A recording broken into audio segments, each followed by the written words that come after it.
Pemirsa, setelah menjalani pemeriksaan kurang lebih 14 jam sebagai tersangka di ruang Ditreskrim Polda Metro Jaya, Muhammad Rizik Sihab langsung menjalani penahanan. Pimpinan Front Pembela Islam tersebut ditahan selama 20 hari atau sampai 31 Desember 2020 di rutan Ditres Narkoba Polda Metro Jaya.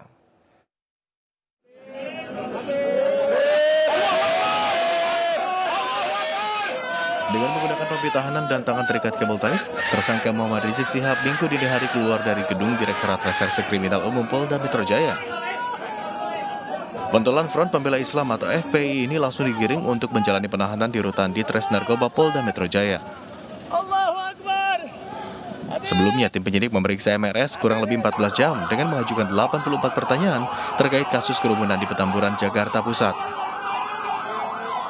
Menurut Kadif Humas Polri, Irjen Argo Yono, Rizik ditahan selama 20 hari, yakni mulai tanggal 12 sampai 31 Desember 2020 untuk mempermudah polisi melakukan proses penyidikan. Alasan penahanan ada dua, yaitu objektif dan subjektif. Untuk objektif, ya ancaman di atas 5 tahun. Kemudian yang subjektif, kenapa dilakukan penahanan? Yang pertama agar tersangka tidak melarikan diri.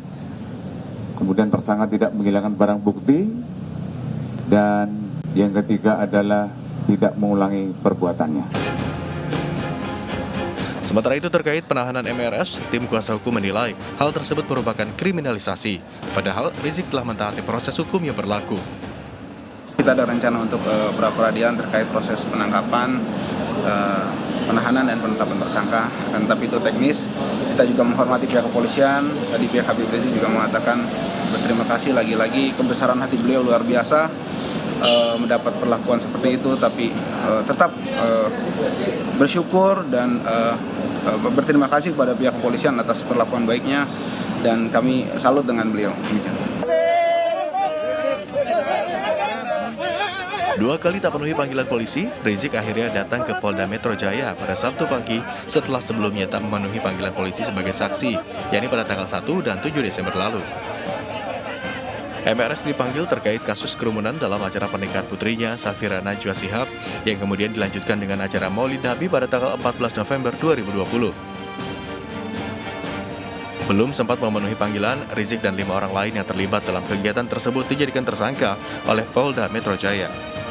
Dari Jakarta, tim liputan Anyus melaporkan.